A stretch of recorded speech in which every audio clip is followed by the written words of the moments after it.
కామాఖ్యదేవి అమ్మవారి శిలారూపంపై తెల్లని వస్త్రం ఎందుకు కప్పుంటారో తెలుసా?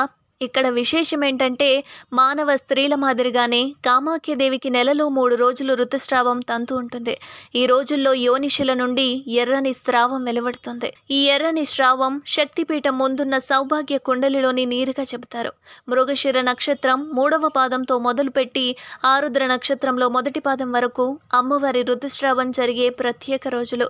ఈ 3 రోజులు కూడా ఆలయం మూసుంచుతారు. అయితే ఆ సమయంలో అక్కడకు వెళ్ళడానికి చాలా మంది భయపడుతూ ఉంటారు. 4వ రోజు పెద్ద ఎత్తులో ఉత్సవం నిర్వహించి గుడి తలుపులు తెరుస్తారు. అందుకు ముందే చాలా మంది భక్తులు అమ్మవారి శిలపై ఉంచమని వస్త్రాలను సమర్పిస్తారు. ఆ వస్త్రాలను అర్చకులు పార్వతీగుండంలో ఉతికి ఆరబెట్టి వాటిని వేలం పద్ధతిలో విక్రయిస్తారు. ఆ వస్త్రాలు కొనుగోలు చేసేందుకు భక్తులు చాలా పోటీ పడతారు. ఎందుకంటే ఆ వస్త్రాలు ధరించిన వారికి ఋతుస్రావ దోషాలు రజస్వల ఉండదని భక్తుల నమ్మకం. సబ్స్క్రైబ్ చేసుకున్నారా?